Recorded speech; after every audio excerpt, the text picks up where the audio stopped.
my Ghana ye court battle Supreme Court say Genesia bia Court of Appeal see efa ambulance nsensem ho no omo enyintum tebeya Supreme Court mpenim fomrem no muncha asem ne mo. Special Prosecutor Yera Kisia Jabenso akasa adiafa abas won sensem a Yera Jojo Mani Mahama ne dia bepi. Nanka yenim se eneden ko na wie ye na chechefo kuo ba miensa de na nkomodo mu nkuku no monkake gufoma atietua na so yatesa ba mu mpenimfo abam amomatu ate a na nkomodo hihye so kyena no enya amaso. Opanye pebia kasa wasenya no kreda se Dr. Alhaji Mahmoud Baumia wonua no kontraje ya wodema no no wonam kana chichie kwan so ene faye. Ya tete se dwomo edwomfo ma wo mu Kumase ye Kumase Central Market busi ada ya se contractors na wo mu si dwa no mo sesa wo mo aniema koye ne na wotwe wo mo huso wo ba omo eye dwuma gidigidi kwa so ntiama ene ji abapa ewo asantememu. Franka tunia be de chire adema aye NPP amanyoko no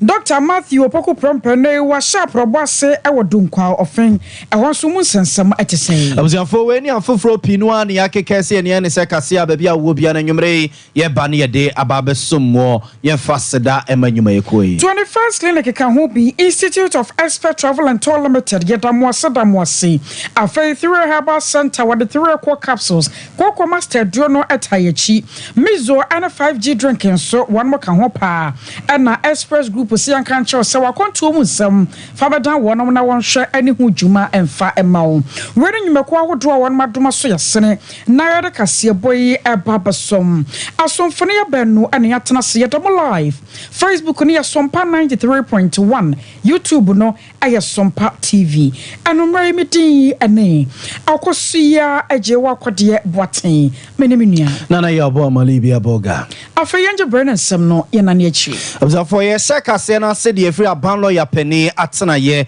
na enkra beto Sompa FM ne Sompa television sem chefa pono so enwumre ene sa aban lawyer penny atworo krata e de akwakoma Ghana ye court battle Supreme Court se asemu a na efa ambulance bia mampeni da John Dramani mama peso mokokra ye ebegu o mayi mu aban yi ba ye no na omufi se ambulance ne de trotro kra na enye ya ye so man na abokegu enu nti obi bia na ne ho bomu osomde ne kogina mra no memra ene ne dia enam so mo de sabre no osofo be de echa no we sikasa no ntetu so ye rakesel atoba force na wo ye mra se be dwani wo mra se be gefie ma de sia ewo adwuma kon enye ne sie ma baton pesua so ene opani Richard Japa e de omukogina court a ye senkrubo na ekoso a emedru ba bia koye tournament a attorney general e opani Richard Japa etutu bi de mane no so akwakodi nkomo bi wokokuom kese wonsem koye bebrepe no a na asem no ewo high court no na ne fa ba bi so no akwakoto eye appeals court a na emrasebe dwani a owo mrasebe gefie ma de hye wo adwuma ko enyen ese ma baton pesua so fi se asem no a abalo ya panini MPP aban peso mo twe no de ne eba bewrem no woni mo ma achi bia ensese omo de ne ebam fi se sabre no no ye soafo abedi ekire na ade a woye ya ene se krata wode ema adwumako no a na wo so mo de ambulance na eba edi adanse se ampa omo eni aban ye nhese Ghana aban aye nhese ya ba bibia omo kwa akofo ambulance no wo se nkrofo no de ma wo mu na omo de bra omaye na se akiri aban ebetu omo sika de ama wo mu a omo atue sika de ama omo ntoro de do ye ya no no a one time sika ankwankwese obi bia nsem to fi se ohunfom so a waye a enu nti awo se de ne bewura asem no mo ema emra a omo se no sa chenkyere wonfo na dance ene ne nyina so emra no one na lawyer for tebiri asem no e de kodan court of appeal na emra asem no nkrobo koso e wo high court ne nyina no na omo atweneyem se court of appeal so no e de na no yie beba e wo asem no ho ene nam so e ma court of appeal judge for no e tena se be miensa omo ekwaje tumu se ora case la to ba forcing odi bemu a asem na ense so omo de no ewremu e ma omo e ba asem no tugu ya asem no kra no omo to aso die e wo high court no high court so eje akire dia se opani Richard Japa ene case la to ba forcing doctor omunyina omo so se abrobe ba sa no no yɛwura Godfrey yɛbo adam yɛba lawyer panin ɛba abɔnten bɛkeka bi ɛde kyerɛ atemmuafoɔ no nanso nwumire deɛ yɛteteɛ ɛne sɛ watwerɛ krataa ɛma deɛ Kwesi ne ka ne sɛ ɛyɛ appeal no wafaale bi ɛwɔ Supreme Court wa deɛ wɔpɛ nyinaa ɛne sɛ deɛ Court of Appeal gyina soɔ ɛde bɔɔ ne nsɛm to guyɛ ɛde ɛbɔ asɛm no to guyɛ no Supreme Court mpanimfoɔ nane asɛm no sɛ bɛyɛ na High Court no bɛtumi atɔ akɔsoɔ ɛdi asɛm no ɛma danseɛ bia yɛwura case lato baafoɔ se no wɔde abɛto court no nim ɛma Richard Jakwa so no makɔso a atoto na noma deɛ ne to betwie no emra ɛne no ɛdia ebusiafo yɛn teteɛ ɛne sɛ owura ɛyɛ Godfrey deɛ bo adame ɛkyerɛ sɛ ɛnema bi a Court of Appeal ne gyina so ɛte sɛ emra no ɔmo ka so ɔmo de ɔmo ahunu sɛ ɔpɛni ɛyɛ case lato baafoɔ sen ɛyɛ mfomso ne mum ɛyɛ atenaya a ɛhwɛ apomde ne ho nsɛnsɛm so ɛna ɛyɛ mfomso no yɛwura ɛyɛ Godfrey deɛ bo adame kyerɛ sɛ wɔne ɔmo ɛnya adwene saa kwan no so ɛna BM so no ɔsɛ ɔne ɔmo ɛnsa so ɛnya adwene sɛ krataa kɛkɛ ɛna case lato baafoɔ sen ɛtwerɛyɛ ɛna no nti ɔmo so wɔyɛ mfomso a wɔsa so ɛde sɔ so sɛ krataa no ɛna ma saa contract nyinaa etimi ɛba so nti ɔno so no ɛne ɛyɛ Court of Appeal agyagefoɔ mmiɛnsa no ɛnya adwene ɛwɔ ɔmo gyina si a ɔmo esi yɛ no ho ɛgye saa bere ɔde ne nsɛm no akɔto ɛyɛ Supreme Court mpanimfoɔ anim a yɛwɔ atwɛn yam sɛ Supreme Court agyagefoɔ bɛtena asɛm yi so na nkuruba akɔsoɔ na ne yɛsom bɛdane asɛm no sɛ ne aban lawyer pani wɔsi pɛ no a ɛne ne nkurubɔ no asa so akɔ High Court bio amɔmɔ ato asɛm no so yɛsɛ mo bɔ sɛ asɛm yi yɛne edi akyi de bi fra to bia no yɛmfa ɛyɛ ɛnkame mo yɛntoa nsɛm no so ɛma mo na afei yɛmfa mo ɛnkɔ ɛyɛ nsɛm foforom ne nyinaa ɛyɛ dwirim ne kata hyehyɛ proyɛ ɛne kankan a ɛkɔsoɔ no a na kisia gyaben ɛyɛ special prosecutor abrewa bi ananum atutu bɛka ne sɛ special Kwesi Peter na owura yɛ nsɛmtwefo nhyiamu mu ne mobɛka yɛ a yɛsɛ ɔman yɛ nhyehyɛ sɛ yɛkɔ akɔtɔ adupre ɛwɔ abrokyire kɔ wiase no na kɛsɛ between afo a aba adupre ne tonum ɛne ɛka ɔman no abɔ no na animguaseɛ twem ɛma asɛm no koraa no UK court ne America court koraa no ɛfrɛ ma nipa binom aso ɛkɔkɔyɛ ɛhyew America memo ɛne UK abɔnten so a na wɔsɛ Ghana ban so ɛtena seɛ na nipa binom a so ɔmo ɛho bɔmu no emra ɛne wɔmo edi ɛkɔyɛ mprɛkɔto so we kyɛsɛ binimu hwe we so kyɛsɛ binimu ho bebe ɛma sabre no kra no special Kwesi Peter no ɔhɔ no mo sabre no yɛwura Martin ebi ka medu ɛna ɔhyɛ mfisi mu ase ɛma ɛyɛ lawyer kisi agabia ɛne waba bikuta de bre ne ɛtoa so na no ɛne wɔ kyɛsɛ ɔmo hwehwɛ mu a ɔma yɛ ɛkyɛsɛ ɛyɛ no kra sɛ mampani dada John Dramani Mahama ɛna nsɛm bi abrɔfo no kaeɛ sɛ government official one no ɛyɛ ɔno adeɛ nanso mfomso bia ɛni hɔ no mu a asɛ ɛkyerɛ sɛ ɔyɛ mfomso asomɛse anaasɛ ɔbɛnten ɛwɔm sɛ ne nuanom ɛne n'abusuafoɔ binom ɛna di anim bɛyɛ between na ɛma adupre no yɛkɔdi ano ɛne yɛkɔ akɔtɔ no wɔn ɛna bɛdi anim deɛ nanso no mampani dada John Dramani Mahama ne deɛ ɔhu mfomso bia ɔyɛyɛ ɛwɔ adupre ne tɔ ɛne ne tɔn ho owura kesi agyabe ne nkyɛkyerɛmu ɛnie that investigations be carried out by relevant Ghanaian authorities to ascertain the identity of the referenced individuals as direct subjects of the investigation for closer scrutiny of their actions, and to determine whether the acts committed in Ghana amount to criminal offenses in Ghana, and whether the acts committed outside Ghana would amount to criminal offenses in Ghana if they were committed in Ghana. Therefore, the special prosecutor, upon determining that allegations of bribery are within the mandate of the OSP, and that the referral and the judgments of the UK and US courts raise reasonable suspicion of the commission of corruption and corruption-related offenses of bribery of public officers and the use of public office by public officers for private profit, authorize the commencement of plenary investigation into the matter in accordance with the laws governing the operations of the OSP. Investigation was commenced by the OSP in February 2020. I wasn't the special prosecutor at the time, you know that. But it was concluded in June 2024 when I was the special prosecutor. So from February 2020 to June 2024.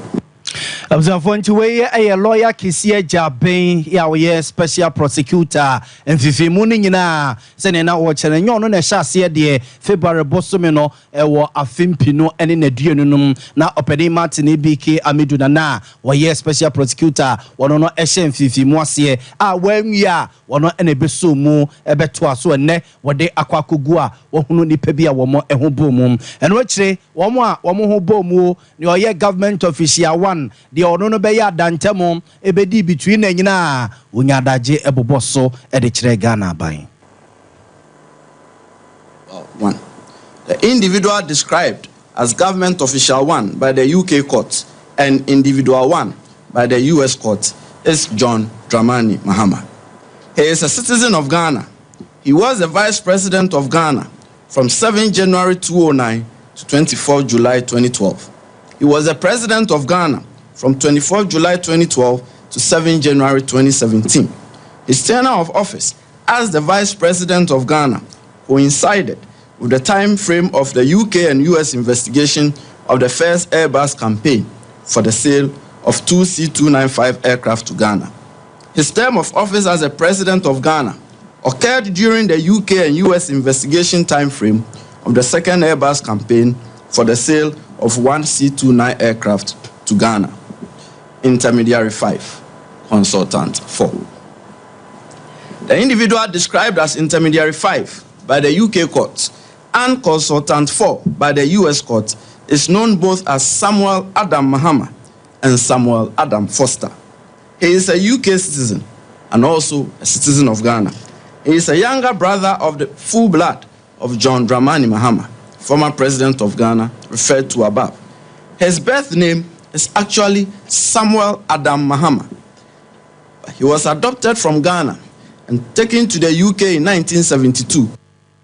Abusafo we a lawyer Kisi Jaben special prosecutor ene nzamjefo nhemo ye ebobo ni mfifi mu a waye ewo Airbus dwurim kata sese proye kankane e course wono mo na obobo so de kire ye no special prosecutor ne sensem no amu no woto so e kire mu sa mfihia nanye ana won matena se ayesa nhwehwemu no ewom se obaba to so se hwemu na ekoso no so ebra obaba fa ye no wode na ni ko twewisi hwehwemu no sane ensam no se bi kono wo betumi aka no wa kire sa government official 1 no ya na won mo kan wasem no ayeye John Dramani Mahama na so ne ho afi pa senso onwunu sanse kada so ne project dwirimu di a ye de fa ne ho no enya di a wo ka ho na emom oboae ema eye Airbus ho sensem wo mutumi ekokoto bi edibai eno so ebra no wo kan wasem wo no sei eno chechemu edify. The OSP investigation found no evidence that former President Mahama was involved or played any role in the procurement and maintenance of the agency relationship between Airbus and Foster and its associates in respect of the purchase by the government of Ghana of military transport aircraft from Airbus. And it appears to the OSP that the direct communications and meetings between former President Mahama and officials of Airbus to close the deal were actuated by good intentions on the part of the former president. It also appears that Foster and his associates became involved as intermediaries in the Airbus Ghana deal after the decision by the government of Ghana in preference of the C-295 aircraft. Therefore, it seems that Foster's Airbus intermediary role at the time his brother served as the vice president of Ghana was a case of luckless coincidence that attracted the disapproval of the UK and US authorities. The OSP found no evidence that suggests that the involvement of Foster as an intermediary of Airbus and the direct communications and meetings between former President Mahama and officials of Airbus to close the deal between Airbus and the government of Ghana amounted to any corruption and corruption-related offense in respect of which the OSP has a mandate.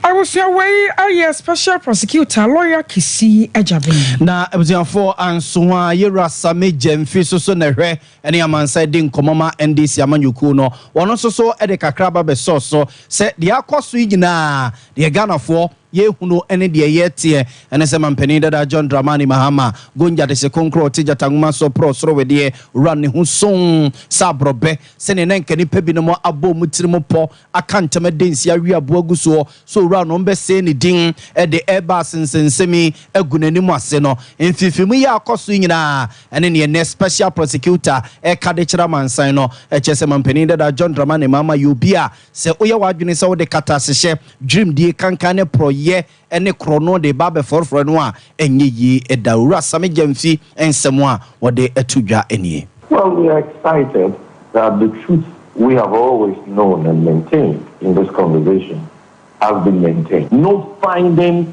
of misconduct against your mama has been made by the special prosecutor. All the special prosecutor said is that, number one, the procurement of the aircraft followed due process. Nothing untoward was done. Number two, John Mohammed's direct involvement in the transaction was with good intent. Number three, no bribes were demanded by John Mohammed or his brother. No bribes were paid to any of them. And that no wrongdoing, no evidence. The special prosecutor said no evidence, whether circumstantial or hard evidence, was found that shows that John Mohammed did anything wrong. At paragraph 6.5, the OSC investigation found no evidence that former President Mohammed was involved or played any role in the procurement and maintenance of the agency relationship between Airbus and Foster and his associates in respect of the purchase. In the entire transaction, John Mohammed did nothing wrong, and that his engagement in the transaction was with good intention. A line of action is to make sure that the whole Ghana and the whole world gets to know of this, that John Mohammed is incorruptible, his integrity is unblemished, and he is that incorruptible leader we need to win the fight against corruption. For Urasame Jemfi and a Henia Mansai Din Komo, Emma and this Yamanyuko na Ebas and Sensemi na Okasa a de Afahono. Ora Anthony Cabo, a campaign team member at the Dr. Alhaji Mahmoud Baumia. Papa, they are two just a real same baby. I say what could Druno. I would mean someone could ruin Tia Nemoya. Sir Andy Siamanyoko na pass one more for quite so. Now, sir, one more Kasami, who said Dr. Alhaji Mahmoud Baumia Pano, as an so Sabioni Paboni, Ebimada. Sir, I better the contract and watch a Chadiamani fear for an abushia for. Now, one Cassani Nia Berman Pomwa and Yan Chain, contract and what it be a manual. Now, what you say, or Niano Cranoa. Sa contract and Saka, Yan Yasabia, when I'm kind of chichi quaso, and a jay. Bibi be a done and cat, no. Enambra kwa superfe ya we no anya se bi esuma se dwade bi enum kokodi ya onum sa ekaye na wo fasa akonya no so no wase de akere NDC se wo mo ni asam ka wo nkoma no ntum na so mo de be fa yera baomia ho ne ko wi akere pese wo mo de kata sha pro ye bi be foforo no ho de a enya de wo betena se no wa yenhwe han issue that are being brought up for us today. That's why we are telling you that if you talk about sole source contracts in this nature, you cannot call them illegal or corrupt contracts for that matter. Is it just because the fact that his brother was the vice president of the republic? Then we can go back to John Mahama and his brothers who have also been given sole source contracts.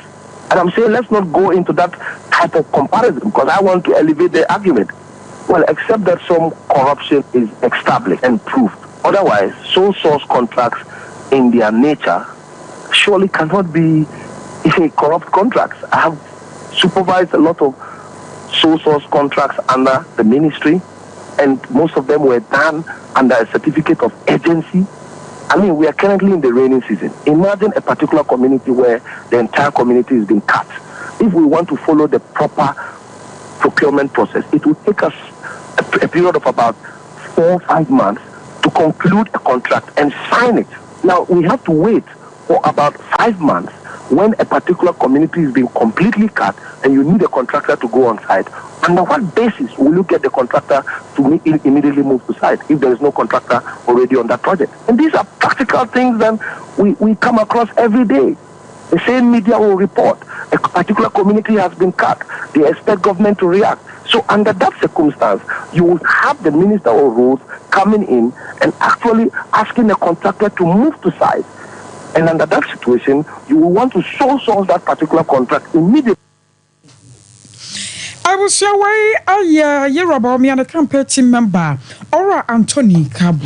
Abusia for young family free kata se share dream die kanka ne proyem komo hwan na for young family enko sikasemum na oso for show me sikasem no ntete so Dr. Mohammed Amin Adam say ye enrase be dwede owo mrase be gefie ma de hia e wo karaga baton pesua so wo kire se ne Ghana yesu se dollar na say ye sika no pounds no so pampam ye sika no a amana kwa kwetena kwa ye ma euro no so am ye sika na ye euro bia o se ye de sobo no e boy yankase ye ho sense ye de be kwa akobo aban no wo se ye onwumakuo bebreba o munwuma o moye no o mayimu no eye omayimu a e na o moye no ne nso pa wo musuo se wo kwa akope bia to be wiase no na ade na o ye no o mayimu no na obobo a kire wa o kwa akobobo no e wo dollars mu ene pounds mu ene euro mu a ne nyina aka ho bi e na isikasem enkoyi no de sansem to dwa wabra na Association of Ghana Industries in Penifo ene wo mo eye nhyiemu no wo kire se yankase ye hyase am ye sika sidi no ye mieni akoho ye de digwa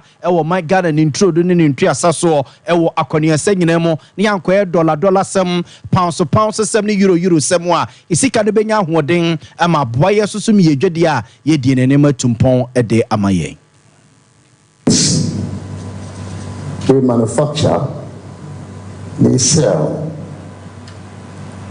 and they accept cash, physical cash, from their sales.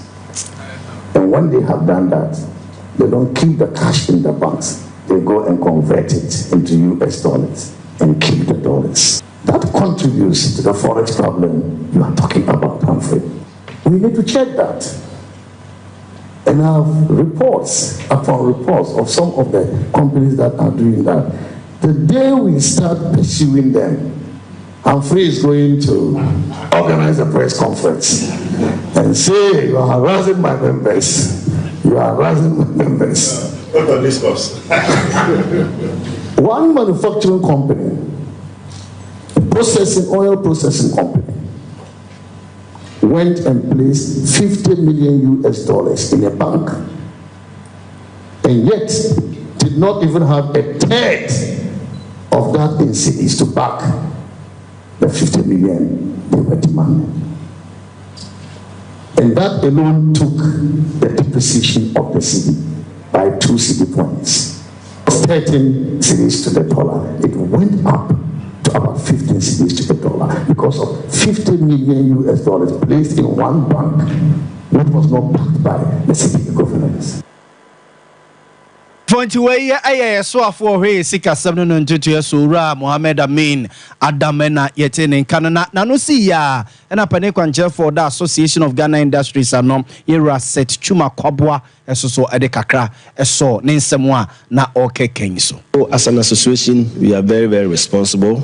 We work with high ethical standards, and indeed, our members, if you are found to be capable in any of these kind of situations, we would actually expose you and deal with you drastically. So for us, we are not aware of some of these, but as a minister and where he's sitting, I don't doubt what he's saying. And you know, in every society, there are always the difficult ones and the bad notes. So what I would say is that any company that is involved in such a thing, they have to put a stop to it. Otherwise, the law should deal with them. And in that case, if the law is dealing with you and you have done something untoward, AGI will not be there to speak for you. Abzanfonti we aye pane kwanche for wada Association of Ghana Industries ano yera set chuma kobwa eno no society ninken dom kuma ye wo ma Ghana mo shebejo fie na ka say majority leader Yero Alexander Afenyomaken wa shase edi djuma bi wo mo bonyo sokora se papa no wase kakra bi ahuru no odu speaker nchen kodwa atoa no se won mo enhyase nye nhyiamudie putupuru so ne ade na wo ka no de a kire ne se wo yimra shebejo fie djuma won mo ye de free ho a Woma mwama shoja fie wanyina so bia wampesua ya wogirigina so de ma adehye wo ho edisa kwaba se won mko ma wo mejema na no nkyere se wo mote hokwa na wo de hokwa wo bia ya adwuma won mpesua so enti wo mbasra pa majority leader na motuo no a wahase a wotuo ama na ekura speaker asan so frɛ se putupuru mu nhyiamudie enkoso no wo mo na nya adwene kura so obahase ade se adwuma na sanse kwaba na sa no a ma shoja fo ni binom ebe ha adwen Well, I was surprised at the reaction of the majority leader, and I didn't think the way he carried out the recall was in good faith. It was a needless reaction there. If I see a list of universities to be established, tax waivers, how are these ones emergency situations warranting a recall? Evidence for the past 1.5 to 2 months in the chamber is that as a whip, I notice my side is almost always more but then it is not unusual also at the dying end of any parliament. So I agree with you, it's an important issue. I was leading election, so as a matter of fact, as an MP and a parliamentary candidate, this recall was a bit of unusual because, as you know, we are all supposed to be filing our nomination in the middle of next month, and there are a couple of things we needed to do even before campaigning. And so it's not the easiest time for parliamentary candidates trying to reach out to their constituents to find out the things, or at least update them on what's happening in Parliament and what we can together do in the past. We can all see the level of unhappiness with our constituents in terms of cost of living, things not working the way they should be. But let's hope that if we work together, one day things can get better. So I would just encourage everybody to hang in there, and bad times don't last forever. I was sure why I don't come on from the minority chief.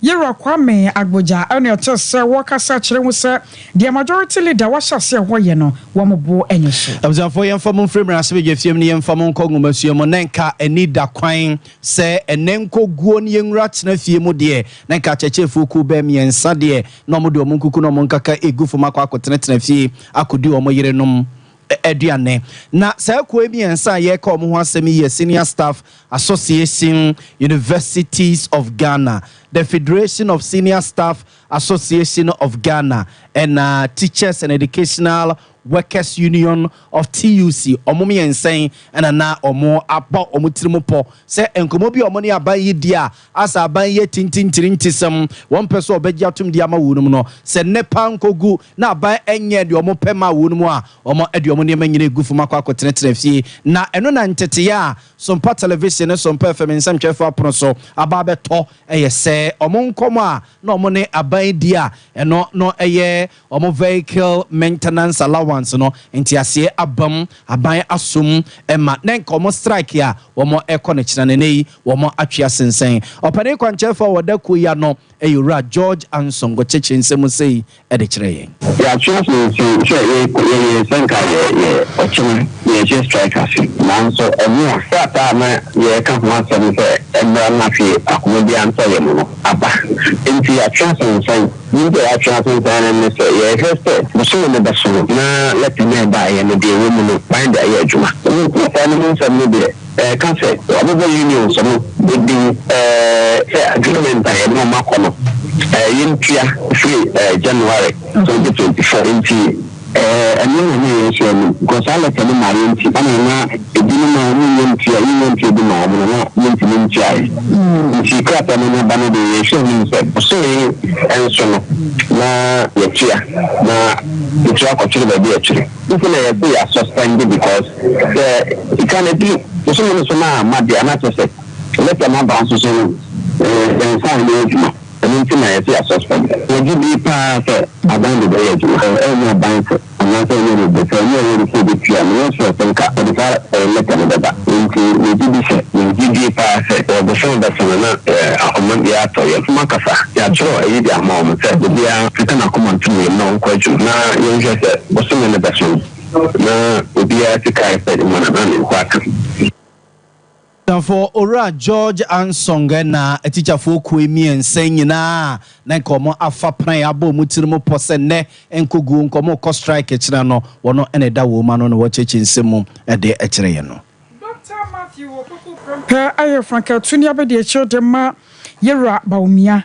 na papa won nto abakwa kopie mu awodunkwa onofen ya won nanon mahemfo mpanyufo mu ka biewom akwakwa hia adikasesie ade won so hia sam ato won manimu na eno anam so amabra nanon mahemfo won mu tunefo na won mu kan sam ade akire no na ma ayensu asara ya wotoso miensa eyoba ahema ye wodenchira wode ato nanimu akire se mo hu nye ne hu kra na ewiase wonye onye wo ye nkyerase ana sa okuku adunso ehunu sese bi wonye wa hantan ene ade enam sa ya so ntine Dr. Matthew Opoku Prompe wo mu de omunim ne moden bo na tu ho ache ene sane ye wosi bi kamen sam sifa e wo mayimu ma o manuoma bi mo ne hu kra kwaba no sa no e beka na hye ama ne dwumadi e wo so didi bo o mayi entumi anya adwuma sa mi tina de shramai anem na mama mia mi woja Honorable Matthew Opoku Prompe ye nyina ye news ye friend nyako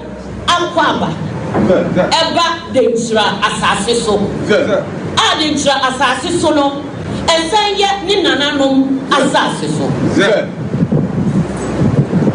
na said ye mu bi enim dada no Honorable Opoku Prompe ewo moja ewo nintinim enunti se okasa akukudrom na oye de dwuma so a oye ni yei enunti nkofo afada kukudro ne se oye imbi ana so se onwuade sa sum na de tra ye wo ye wu no ye mark akukudro sunsun no ene na ehye yamsu enu na kire se dentra yenimku enu so yenim edwane yenimku nemo yenim edwane enu ti se wo ya dentre ni bia na okasa wu se sa sunsun no ewonimu proji Abusiani ya tenen kan aye oba ye ma yo wodenchra na na ma ye nso sare ya wotoso miensa abusiani safe no abeka ho aye ka mo se Sompa television ye nwumre kase anansam no bebi a wo bia eguso a ye de esom style bia ne wadwenche no nsusuye obetimi de ababeka ho abra okay we social media platforms awodo ne nyina so oko Facebook a Sompa 93.1 FM Sompa 93.1 FM na YouTube so Sompa TV Ghana wadwenche no nsusuye ensem a ye bobose obetimi de ababeka ho eguso a ye bekase ne mamuo no abusafo ye bedwedwam de amount sa otien ka obono ne afoma ntem ne mo a Sompa 98.9 FM so na utie sa obono isoso a Sompa 90.7 FM esoso na utie na asantema ntem ne mpotam nyina Sompa 93.1 FM so na wasuguso a utie yento akase no so mamo na yemfamo enko Kumasi kejetia ene ne Central Marketing komum na entity ya Sompa television ne Sompa FM nsem dwefo ababeto ababeto apono so ene say yese contractor no a na oye Kumasi Central Market phase 2 no keti ande phase 1 no mutimu no enti phase 2 ene Kumasi Central Market na wo moye no ba finie omo etese omo niema efri dwanemu koi ne nyina omo sika na akwa kamu enam IMF nhyehyɛ a na ba enu omo ntira na watchi efri dwada na eba no a na ye teteye se contractors no omo se omo niema koye no ene de omo asaso aba ewom se nya ni bum so de no nso mbo hu se adwumayfo no echiechiem kakra wono mo adwuma ewo edwum ho no nya ho nko odo ani kire Kumasi konfano chi aban ya sabia abrosa tenten kakraka no a womo esie no a sa contractor afo ya Brazil fo no musi dwa no womo na esie womo se so omo niema e de kosa nei amanfo a womo ewo bantman ne mpotamu di asemfre bantman che so mo hu sa abrofo no tuetuemu nkete a womo ebo adwuma ho no mo na edwa no a Kumasi Central Market ya contractors ne se so omo niema koya efri dwada ne ba amanfo hu so womo ba womo sa so ya adwuma bio no ene yese ede anigye sunkrubi ababe wura adwadifo no mu a omo de omo nsem omo ka ene se nkom bepe se ka contractors no obeke ka omo ho kakra no omo ama omo ho aye hare ne nkadwa no womo ate omo wɔn nsa free ho na wɔn a besi nei wɔn enya baabi ntena ya wɔn anu aduane ɛbɔ wɔn da bia no wɔn nso so manya baabi akɔsoɛ akɔakoduo mu dwa ɛma wɔn nsa etimi akɔma no na nke ɛwɛ sɛ nke ɛbɛkɔ awoma no so na yɛne owura na prempe akɔakode nkɔmɔ adwadifo ɛwɔ Kumase kejeti a wɔn edi dwa no wɔn ekuo kɛseɛ nyinaa na prempe ɛna ɛdɔ ɔma no sɛ titire ni na nke ɛwɛ sɛ yɛbɛkɔ awoma no so ne na akɔakode nkɔmɔ nhoma no enya ntuto yi mu ɛma ne enyi yɛ so etutom manage yɛ so a yɛbɛkɔ ne no akɔakode nkɔmɔ onyama yɛ deɛ yɛnto aso ne yɛnkɔ nsɛm foforɔ mu from pension and independent bondholders. Yawa Magana Monso Nakasa, Chasa Finance Minister. Abape Wakasa Pa, Yawapa Wachow, at the domestic debt exchange program. Ya 1 year, Yako, Chilenio maybe, agents a more mao, Musika Shishimono. Was Wakasa, the Afawapa Wachow, Naso Wama dear. Wama Kumam no Womutim no chow panukas, one ma sumuno magia to mua. Now one of Abua Essan say, Yawa, one ma famuno, a hard Johnny Papa. Now, Ora Harry Yamson, one no I remember a day a ma equi, one and central for Akasai, Yawa Church Mudin Tia, Ama one Makasi. No one can accept a non-apology. It cannot be an apology. I mean, this is essentially asking people to not acknowledge the truth. The truth is that the government is not making good on the amount that it needs to pay to bondholders. The government is not paying those amounts. It is more in default than it is respecting its obligation. And as long as the government remains in substantial default, people are deprived of their real income. And what is worse is that post-DDEP, we have seen more inflation, we have seen more depreciation of the currency, and we are witnessing the government enter into stratospheres of borrowing that we've never seen before, to the point where even the lenders are now holding back. And that promises even worse futures for all of us. So if the minister is serious about an apology, then he needs to deal with the debt that he's piling up for tomorrow, which will make it even more difficult to honor the debts that they owe already. I'm appalled that rather than dealing with the substantial matters of actually righting the errors of 2022 and 2023, the minister just wants us to put our heads in the sand and pretend because there's non-payment. And what you know, Anna convener at the Ma pension and independent bondholders. Dr. Adu Ananianchi, Yawada Academa 1 1 so the Kakra etwaso.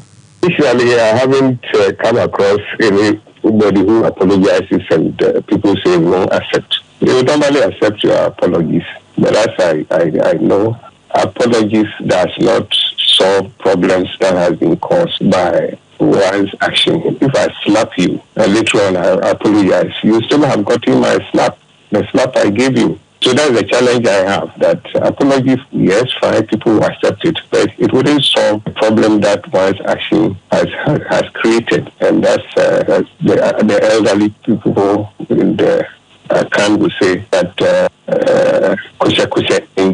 if you do something against somebody, you have created a sore on the back of someone or whatever. If literally you go and say kuse, it doesn't heal the sore that your action has created. And therefore, when we are doing some of these things, we should be mindful so that we do things that will not create some of these things before we go and apologize. But I'm going to tell you, it's the apology, yes. If people apologize, it's fine, you accept the apology. But I'm saying it doesn't remove whatever harm that your action has caused to that person. I can't put it that way, especially when investors' funds are still locked up in this financial market. You can't talk about having improved things when investors' funds are still locked up. Ora Adu Ananianchi aye convener at the Ma pension and independent bond holders. Ya wama Ghana emu. I resabia ba kwa ya yaji atumu say ya dear friend Asiatica. One man shani hu jumano want to us here aye 21st clinic. I wish ya one ma benimu ye papa ya nyasem ketwama. Bosume mu omo kwa Europe to no. Shasa ubusu ya ne bia daya ne to asentini. Elchun wadia ba ne namro muama want to me nante ye. Watana siya sebe yo basore na kwa ya den amano no One na ni be chire mu 21st clinic one we Europe tour na one more kono one so betume de ne ho agye mu Germany ye ba Belgium Romania Italy e ho nyina da de ni chire mu akosi 21st August na ye de asi hwese obebuki appointment no ntam na one mo dro one mo a wo matumi ahwewo ofi aboboa no 0244 915116 0244 915116 Institute of Expert Travel and Tour Limited nie wasi akwanto mu nyansabo akwapa ne wonom ahe na apeso kwa wo mutumi fa wonko wo kwa ye adwuma ana se okosra obi e wo konsra hwe bebe bia da se wo ye mesi technician nurse bebe bia da ya wo ye bia no abusuansa no nyuma kra de wonma gye atum papa se wo kwase broni kromu a wona sika wo eno na abanya bie ama ho atumi atowo Institute of Expert Travel and Tour Limited ya de wo kɔ ya mfonso bia eni ho frampanyfo ma ne mom hye no so for line Soldiers Box second gate no one more and abehu wo mo 0504 69 4209 0504 694209 3 Herbal Center what the 3 core capsules aba ekoko master drew sisiade ne bekoko wayem timu so be free wo papa ama ho atumi atɔ aya hye no se numre kokole na keba Dan Herba Misia Bani Epidanka, Arabisa Sawo 3 Herbal Center, Wamodu Pa Wamodia Baron Sabakabi, and now Pendomo to offer.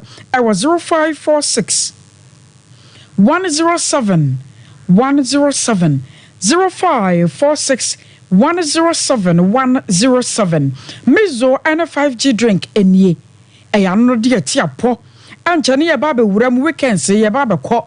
Wadi beshu engagement outdoor bibi biada weekends nim hwe no sell beto mizo and 5G ebusuanchan fan kodane no bie no na wo chebi dia ma foforo 0246 270221 0246 270221 Express Group nie wase wade wo tu kwan wate akwantu mu nsabia na fabada won mo na wo mu ntufo ye wo man bi won mo krampa ye nkoso sansa wo kono nkonya adwuma bi anye e wo konsra keke no asaba kwa Express Group wonom wo mo akwantu mu nyina mu afutuo de beboa wo de mo wo no mayiyi de afrim na wo hotumi ahehan kuma so wo asafo labor run about and crying e wo Kaneshi First Light for one ma wo no 0249 000448 024900 0448 I was so general so ya tire ho ya pa nya catch no ye de beto so 21st clinic aye sciatica expert sciatica no o nerves na wo to ase na fa wo siremu na fa wo nansia besi ase ho no se ho techima eno ene ye fa ne sciatica na etimi bubu o to ase ka wo se dwe wo sirem wo je ho ba bia enye na eno na 21st clinic ba ye adwuma pa wo mu ye ntia baso bo magine wo Ghana ha ene amono ne enyasem ketua Womuji international awards ahodo womuji local awards ahodo na anu nso na womu be the only sciatica research and treatment center in Africa bibrim hano ebi ni baby agi se 21st clinic nkwa womu de bibidro ene besa o yare no masa de machine aka ho eyayare sabia yare bia wutimi de ko ne mama ade ba ko a wo magidi womu pa no eye sciatica ena stroke nso de kwa diabetes ne hypertension ne ade Ghana ha ba bia womu ho 0540 311 311 0540 311 311 There's a 21st clinic. Woman is sciatica expert.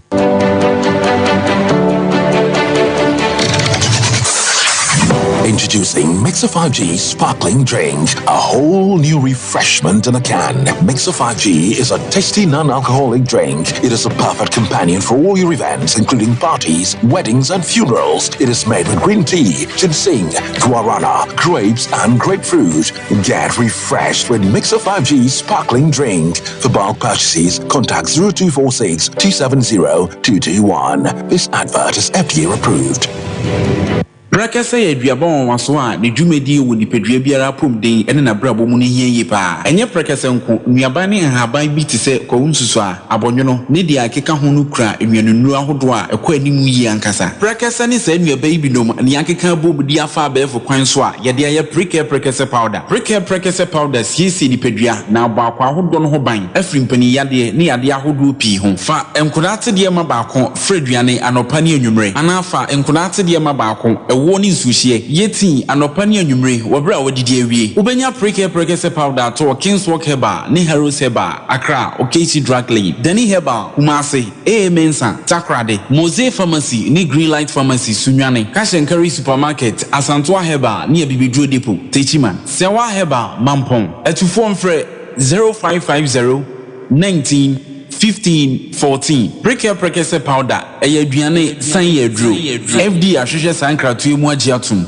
Hey sewa me hu acho me na no me bisa ekra so kwa brochu Kwaku, afeina mebeko. Menkrata krani. Hey, eni me ma connection man for den kofo sika aduane ne wanya otedi musa no. Oh, Express Group adarumenti akwanto ayefo. Opese otu kwan kosua dia. Express Group do be call mine be to say Canada, US, Australia, UK, and Germany. Say a tour na se visiting so a Express Group do be call Dubai, Canada, US, Australia, and Germany. Mo am pese mo tu kwan koye adwuma nso obetimi de wako Dubai, Qatar, and South Korea. If you also want to take international tests like SAT, IELTS, TOEFL, GRE, GMAT, they can help you pass easily. They can also help you secure a good job in the UK. You should make sure you Kumasi Asafule Roundabout Accra and so Omo Carnation First Light, Tama Omo Community 18 Lashabi Girl Filling Station. From more much for ISO 055 555 0067 and 0249 000448.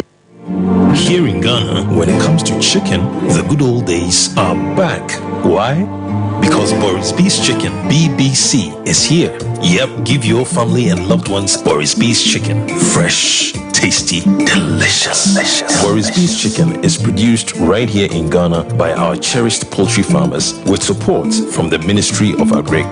Get whole frozen chicken, gizzard, chicken feet, chicken neck, and chicken liver for those special family meals, buffets, picnics, funerals, and all restaurants. Get Boris Beef's Chicken. It's halal, so everybody can enjoy. Wherever you are, call Boris Beef's Farms hotline 05 444 444 53. Ask for our branch that is closest to you and come get your chicken. Boris Beef's Chicken, BBC, proudly a Fiakoko.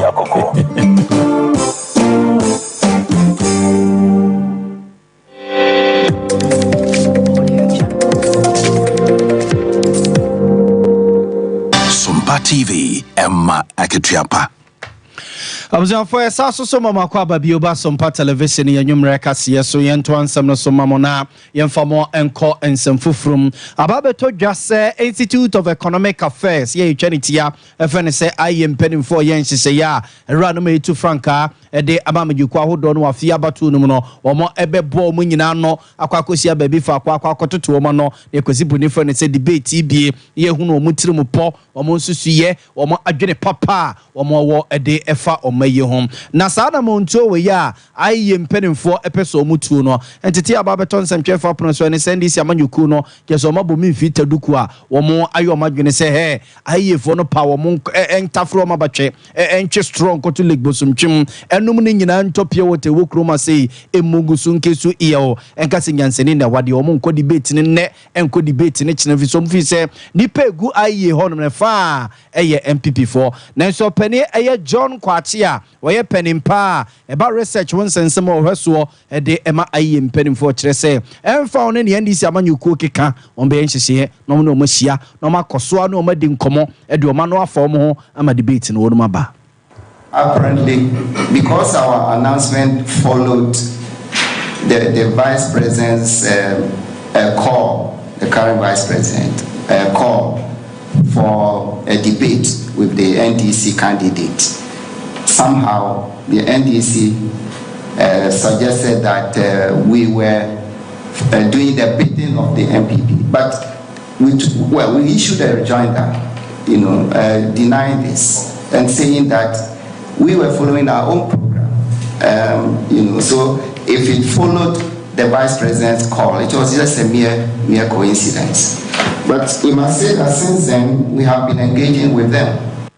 Observe to way Ayura John Kwachi Awoko Institute of Economic Affairs on a director or share research once and some so edema wunum and ana ochecho munsemude atrain and which day and aja unza some never say no I was so kakubunku no kako ni fakakra and the sisil boom tabri boom tea and say or ako munsem say you know young quandis amanyo company for so train and could almost say and bia I am penning for Chelpa any omanwa omo ede e4 mu no mbeso mu ana ora eye Malik Basintele eye penimpa be de ekira ohwani amansa de nkomoma NDC amanyuku no wo se emfa ho ne ombeka emfa ho ne borofo eni twi ya ombeka bu mu be omo nkone nkochena consistent in everything it has done, and I don't see how further engagements on this matter would force the NDC to participate in any debate of this sort. We are not going to debate. We are not going to debate today. We won't debate tomorrow, so long as the 2024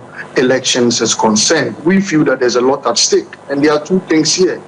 One, we have a man, His Excellency John Dramani Mahama, who has been professing solutions to people who matter and people who are ready to learn and people who are willing to listen, because some of these solutions directly affect those persons involved.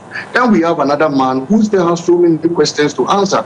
And so we think that even before we speak of a debate, that man, Alhaji Bawumia, should be interested in answering the questions everybody in this country has been asking him. In fact, in the debate, there are only 2 or 3 people who will be given an opportunity to.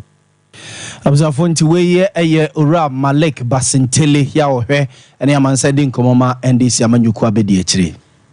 UN Senior Governance Advisor Professor Bafo Jimandia and our day to ja actress our shank farmer so sani omusibi ho ma Ghana and anka eda di e wo mai bottom say economy ne gina so no achi ne nwuma ebu ane ade anka Ghana nke yakoye nim papa na so ho sam no sani nyina achi no wo man no da so tede tia economy ne nkoyie afei akwan ya fa so ye manyosam no eno so kura de bobo enam so ntine wo ka de akira manyofo se si epasi etumpon na kwa akro na ne nam so de ya wose betumi asano sanse kwa akro kra no aya na drumia bi mu nsem kan no aya na akwa bebre enti wo basere MPP ni NDC ene amanyoko kan ya won mota kire nyina se ya hwe kwan ye fa so ya amanyosam ene wo bibia do baba kire mampanyina konya so sane beye na ebetumi aboa ma Ghana yesi kasem ya tutuni ye, because politics tend to determine the economy. So if the politics is bad, your economy ultimately will be bad, and that's why we are experiencing.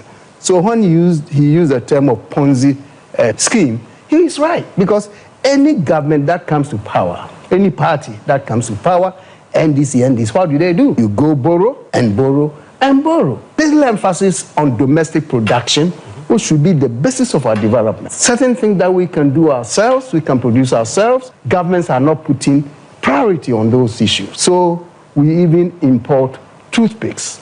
And I'm not saying it. Politicians say, but they have been voted to think and act for us together with the input that we provide in discussions like that. So if a politician comes to tell me, we need to do this A and B, I ask myself, who needs to begin? You have been given the power, the resources of the state to make decisions based on the popular inputs that we get from the people. Make the right decision for us. But we are not seeing that. Once they get into power, it becomes more of a parochial and exclusive kind of. Why your former UN Senior Governance Advisor, Professor Bafo Ajimandia. Abusia ye to akase no so de amamona ene na ebusia tenase ema kane IGP yewura James Asia Kofi obedo my Ghana posi sadoma no benfie kakra atwam oni no ene na abusua sia wono edene tumpam ahye akra eni achi agya ne kwan kra na no ena kane IGP yewura James Opombo onum one owura yi adwuma pa emra no owura no eda posi adwuma ne nyina no ena ochese oyobia na nebu oduro na odwere ne man no ho na odo ne man soso ndie nei omoso twedi amponya nkrompon so mpe baby papa mfo rei nsie emfamo mamu ne nyina GRA. As Inspector General of Police from 1990 to 1996, He served with distinction, honor, and unwavering commitment to the safety and security of the nation. Indeed, he holds the record of being the longest-serving IGP in the history of Ghana. He combined that with the chairmanship of the board of the then Internal Revenue Service. Mr. Kofi, a man of integrity and valor, led the Ghana Police Service during a very difficult but significant time in our nation's history. His leadership was marked by a steadfast dedication to justice, a deep respect for the rule of law, and an unwavering commitment to serving the people of Ghana. Under his watch, the Ghana Police Service grew in strength and capability, becoming a beacon of hope for the citizens and a symbol of law and order. I was on to way a Kane IGP Yera James upon Num and Ura a Kofi or no so with the IGP pen if you have your pema hankron your cron and you could see a fia pema hankron at your cron in Sia and an Odin Juan Danciano. Ora Richmond Alamuya Asset Integrity and Maintenance Manager de Ghana National Gas Company. And they wakwa probo ewa toya mantemu eye tuabo akwakoshe. One more gas processing plant and offshore gas export facilities here. One more stress will be one CC no sani ya hujumedie LCB Aircraw. Na eno wade atuja etrese. Besa nansanta mwoni ya umadema. And banyumfoni engineers se wan hwenu to one among the yonkwa ye wanyi yimfri muno fa papanche shemguno. Wase nenia so papa na reno kura no ha nania wobetumi aka se eduo ha mu nchemu aduosia 60% ya nyame ya domo a enche wombetumi awie adwumadie no sonko so entam so kura na ya gas yatumi anya no dodo so ebra panyipai wakoye na wone nsamtrofo edi nkomo no yamano bofo ko bia omotwi ni say edebre. Part of our day-to-day activities of Ghana Gas, the maintenance team have a lot of equipments, and as part of the equipments we have, we do regular maintenance on all equipments. There are some equipments that you need to do maintenance on, but you need to shut down the plant.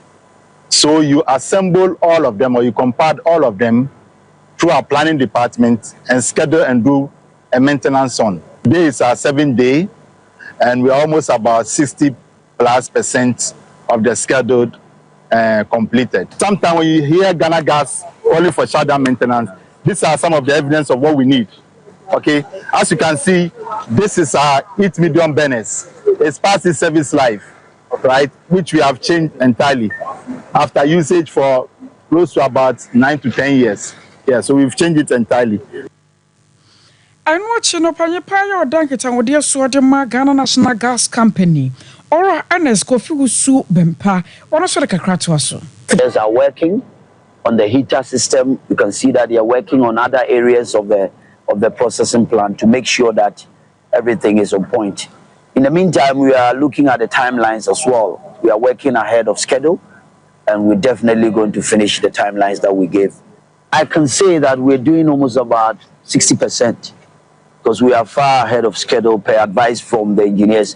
Means that we're going to finish maybe a day before time, maybe 16, but they need to run it to see whether everything is on point. They will do what we call pushing nitrogen into the gas, pipelines to see whether everything is okay before the plant come back to normal.